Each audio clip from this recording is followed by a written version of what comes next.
Mohit Suri and his brand of films have a separate fan base altogether in India. There is something about his pulpy thrillers that are dramatic and intense in their pitch and backed by some really soulful songs that has generated a loyal theatre-going audience altogether. In 2014, when Mohit directed Ek Villain with Siddharth Malhotra, Shraddha Kapoor and Ritesh Deshmukh, many people wondered about the mammoth task it would be to remake a classic like I Saw the Devil. While the film was nowhere close to the gruesome and engaging narrative of the South Korean film, Suri brought his own inventive spin with some chart-busting songs, an inventive casting of Ritesh as the antagonist, and a genuinely heartbreaking love story that the masses resonated with. No one really expected for there to be a sequel to the film, but this 2022 film creates a paper-thin connection to the original film by just passingly referencing the killer, played by Ritesh Deshmukh. The reference is to alarm everyone that 8 years have passed and another serial killer is on the loose, the motive this time being that the serial killer is only targeting those women who have one-sided lovers. Basically, those women who rejected a man after dating them or gave them false signals are being murdered, aka Dil Toote Aashikon ka Masiha banna chahta hai ye. The odd motive aside, how the film then expands on the lives of two couples and unravels who really is the killer on the loose forms the basic storyline of this film. I've tried to keep it as vague as possible so that most of the themes get explored by you as you step into the theatre. So here's me telling you the good and bad aspects of the film so that you guys can ultimately decide whether to watch Ek Villain Returns in theatres or not. The trailer. I absolutely loved the marketing of this film because the essential component of a movie, especially if it is a thriller, is to keep as much at bay before the film releases. It allows for major plot points to be explored in theatres. Despite the pulpy and over-the-top nature of the trailer of the film, what I loved was that most people had a unanimous conclusion about it, that they literally had no idea what was happening. And I think that was a great takeaway for a film, especially for a thriller like this. Many people state that it would have been best to even leave out the demonic laughter of the women in the trailer, but it actually piqued the interest of even skeptics that at least this might be a film genuinely having several surprises up its sleeve. Cringe dialogues. While the movie and its screenplay is very impressive and that is something that I will come to later, the dialogues written by Asim Arora really account for some really uncomfortable and cringeworthy moments. I understand that the pitch of the film demands for a certain slang, but my god are some dialogues unintentionally funny. When Tara looks at a performer and Arjun references differences between them, Tara says, "I know, she's a 36 and I'm a 34. And as a means of flirting, Arjun replies to her, 34 is not bad, huh? I wonder which girl would blush after somebody passes off such a comment." The lines in Arjun and Tara's track are the ones that really get your skin crawling. "Main villain, tu vamp," to which she replies, "Nahi, main villain, tu punter." In a sad revelation in a moment that should emotionally make you connect with Tara's character, she out of nowhere states, #bhaad mein jao to a person she has a gripe with. The worst being a pop star who is Kiran with a Q, accounting for several unfunny moments, making me wonder why it made it to the final edit anyway.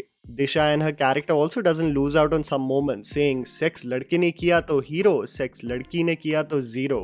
Irrespective, I'm already warning you that there are many moments like this, but you have to join the ride because the film does have some surprises up its sleeve.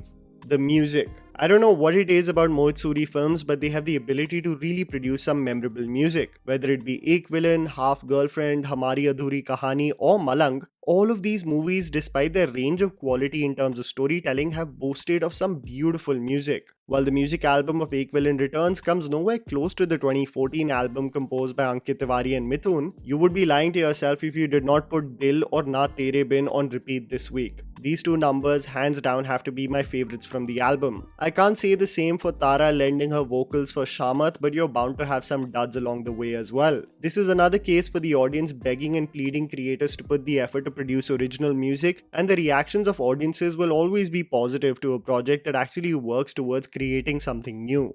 The need for better actors. I will expand on why Disha and John's track works partly, but the film and its final quality made me think about how it actually had the potential to be a memorable, guilt-free erotica thriller if it just had better actors. I say this with utmost respect for an actor like Arjun Kapoor, but it would be an understatement to say that he is limited in his range. The reason why Arjun shines in a movie like Sandeep or Pinky Farrar is because the character requires a limited set of expressions. He's mostly stoic in his demeanor, but in the case of a film like this, case, Arjun is required to be expressive, charming, menacing, and all things encompassing a massy thriller, and he just doesn't have it. The stiff acting one feared while looking at the trailer was prominent in the film as well, and this is true for the unconvincing performance of Tara also. The romantic track between both the leads being the weakest quality about the movie, and the sad reality is that it's the introduction of the film. Tara is an actor that I constantly perceive to be the talented one from the Student of the Year batch, but the odd choices that she has made after that is really making everyone doubt her credibility as an actor. She is shrill, loud, and forgettable in this film, making me genuinely concerned about the future projects and her potential in bagging roles. I don't want to be talking about actors who were previously part of films and opted out, but trust me, Equivalent Returns would have definitely been far more entertaining and engaging from a thriller point of view with Aditya Roy Kapoor in the lead. It's the lack of conviction with the actors that really does weigh down the film soaring high.